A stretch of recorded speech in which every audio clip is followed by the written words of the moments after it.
వ్యవసాయ రంగం వార్తల ప్రాముఖ్యతను గుర్తించిన సాక్షి పత్రిక అందిస్తున్న కథనాలకు గుర్తింపు లభించింది. వ్యవసాయ రంగంలో వార్తలు రాస్తున్న చీఫ్ రిపోర్టర్ ఆకుల అమరయ్య విశిష్ట పురస్కారం అందుకున్నారు. హైదరాబాద్లోని ఫ్యాప్సీ భవన్లో జరిగిన రైతు నేస్తం మాసపత్రిక 11వ వార్షికోత్సవంలో వ్యవసాయ రంగంలో అత్యుత్తమ సేవలు అందిస్తున్న రైతులకు, శాస్త్రవేత్తలకు, అగ్రి జర్నలిస్టులకు విశిష్ట పురస్కారాలను అందించారు. ఈ కార్యక్రమానికి ముఖ్య అతిథిగా హాజరైన కేంద్ర మంత్రి వెంకయ్య నాయుడు పురస్కారాలను అందిస్తారు. రైతు నేస్తం సత్కారాన్ని అందుకుంటున్న ఏ అమరయ్య గారికి అభివాదాలు, అభినందనలతో తర్వాత నాగం విజయ గారు, వెంకట్రావు గారు,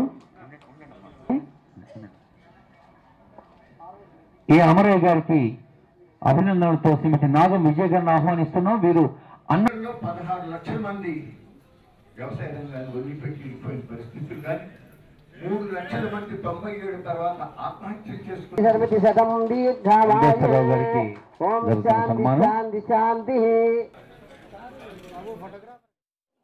సాక్షి పత్రిక తరఫున మేము వ్యవసాయానికి సంబంధించిన వార్తలు, కథనాలు రాసినందుకు ఇచ్చిన అవార్డు ఇది. ఈ అవార్డు ఖచ్చితంగా సాక్షి కుటుంబానికి చెందుతుంది. ఈ అవార్డు గెలవడం చాలా సంతోషంగా ఉంది.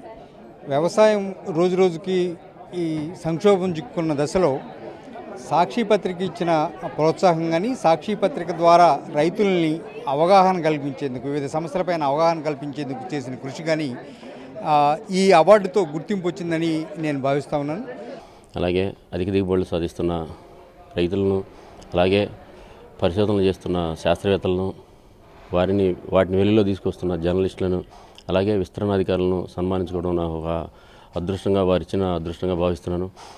వారికి ప్రతి సంవత్సరం ఇట్లా ఇచ్చుకోవడం వల్ల రైతాంగంలో స్ఫూర్తిని నింపిన వాళ్ళు అవుతాం. అలాగే అధికారులు కానీ, విస్తరణాధికారులు కానీ, జర్నలిస్టులు కానీ, మన శాస్త్రవేత్తలు కానీ ఇలా ప్రతి సంవత్సరం, అంటే నేనే కాకుండా ఇంకా మిగతా వివిధ రంగాల్లో ఉన్న వాళ్ళు కూడా ఈ రైతులను వాళ్ళని ఎంకరేజ్ చేయాలి.